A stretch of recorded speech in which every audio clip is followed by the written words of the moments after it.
What's up, guys? Jazz Borganzo here. Another What's Next?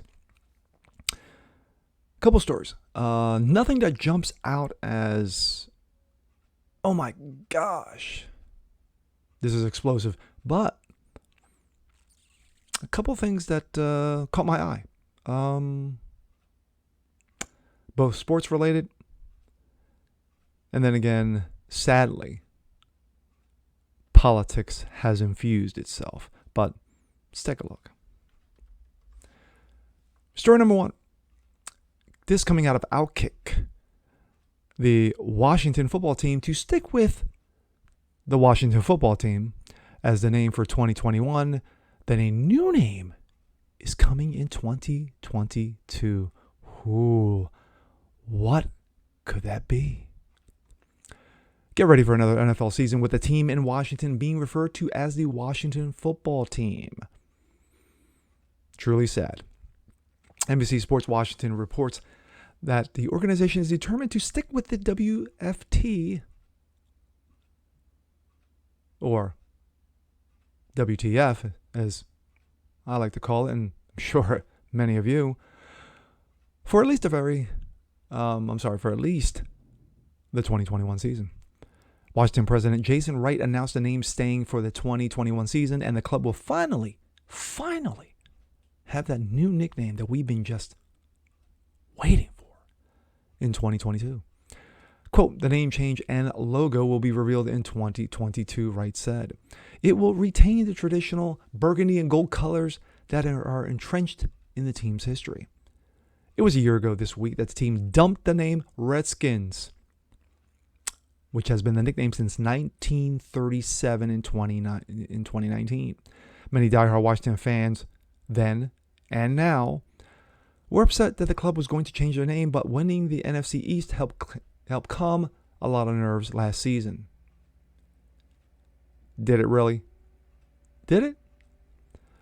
The club has gone over 40,000 names and logo submissions from fans, but it sounds like it'll be early 2022 before we get a new name and a new color scheme. Washington won 5 of their last 7 titles to clinch the division on the last game of the season against their rival Eagles.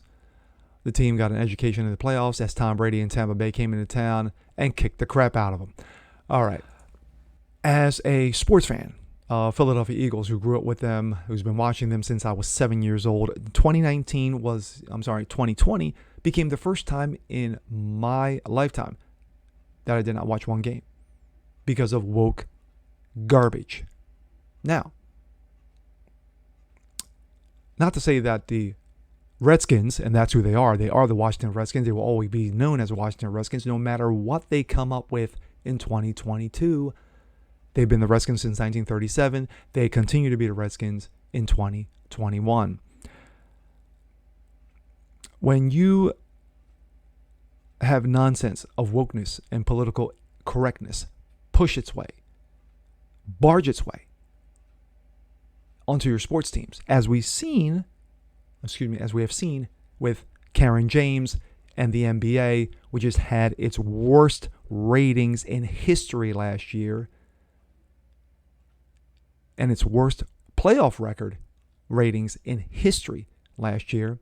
And then, of course, we had game 1 of the finals, which came this close to becoming the worst finals ratings in NBA history. Came that close. Not as close as last year. Last year was number 1.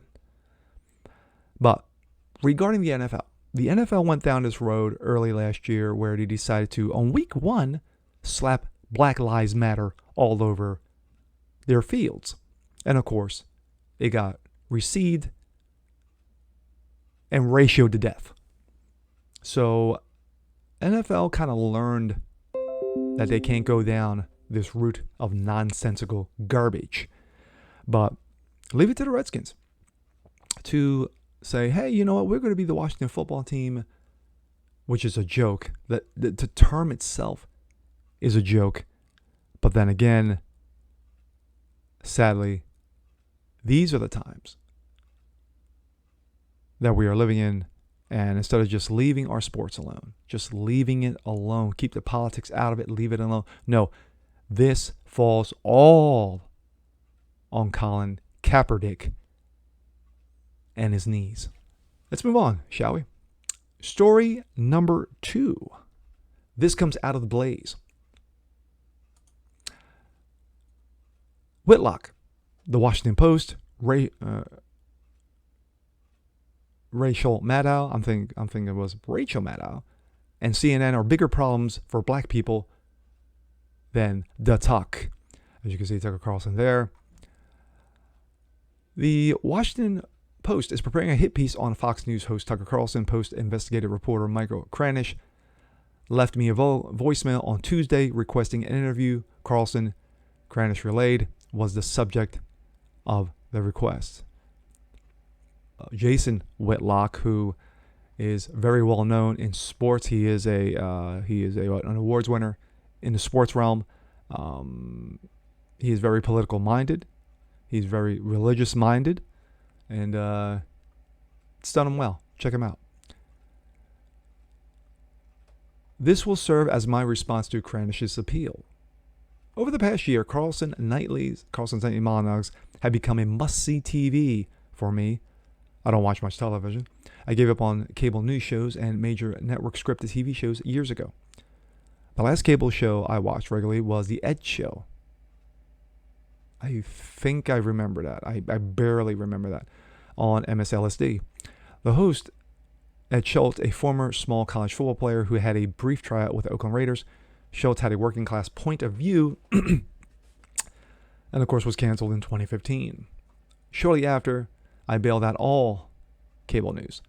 I avoided all partisan madness throughout most of Trump's presidency, other than sports events, Netflix, Prime, and for about 4 years, I turned off my TV.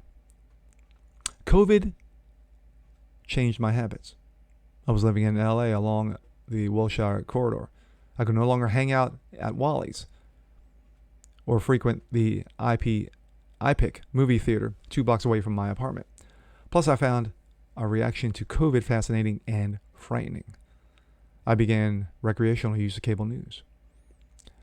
When the esteemed Reverend George Floyd Kirby Luther III, let me know if I missed anything, was assassinated, I started mainlining CNN, Fox News, MSNBC. America was a 20-car pileup.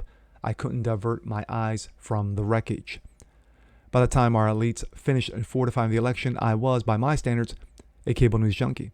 In my attempt to make sense of COVID, St. George, President Joe Dementia, his landslide of victory, yikes, I watched a couple hours of cable per day. I started rehab in December. I quit CNN and MSNBC cold turkey. They're just too nuts. They're too godless, too secular. Their religion is Ras and the Racism. Of course, as you can see, that's Jason Whitlock, and of course, that is his new show, Fearless. I suspect the Washington Post reporter wants to query me about why I used regular appearances on Carlson's show and why I haven't appeared in recent months. I'm sure Michael Cranish wants me to defend Carlson against allegations that he's racist. I haven't appeared on Carlson's show in recent months because I've been focused on launching my own show, Fearless with Jason Whitlock for the Blaze. And because Fox News hasn't made it financially worth my time to appear on its network. Hey, you gotta be honest. When I was a partner at a startup Outkick, it was difficult to generate traction and relevance without appearing on cable news. Blaze Media infrastructure, team, success forum, and strong enough foundation to lift and support the Fearless project without resistance. My thoughts. Like I said in the beginning of this, Jason Whitlock is fearless, like a show. His show just started on July 7th, about a week ago.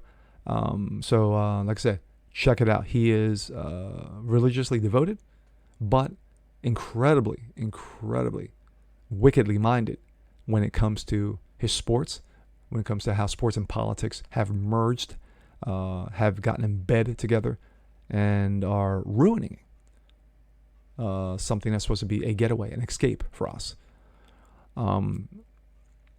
But he's absolutely right. the fact of the matter is that the Democratic Party, or the former Democratic Party, the Socialist Party, the Progressive Party, the Communist Party, has on destroying everything that we know and love, our liberties, our freedoms, our Constitution. The sad and pathetic thing is that they are not going to stop. And it's up to those like Jason Whitlock, those at the Blaze, Steven Crowder, Ben Shapiro, Bill Whittle, Dave Rubin, the guys at the Babylon Bee, David Harris Jr., Candace Owens, Brandon Tatum, and others like them to continue the fight. But regarding Jason Whitlock, like I said, he's very well spoken. Not just in what he loves, and actually just his opinion. So, my opinion is, check him out. And then you be the judge. And with that being said, I'm not Jason Whitlock. No, I'm Jasper Gonzo. This is What's Next. You guys want to see more of this, please comment below. Like it, share it, subscribe to it. Hit that notification bell so you don't miss a thing. And we'll catch you guys next time. Peace.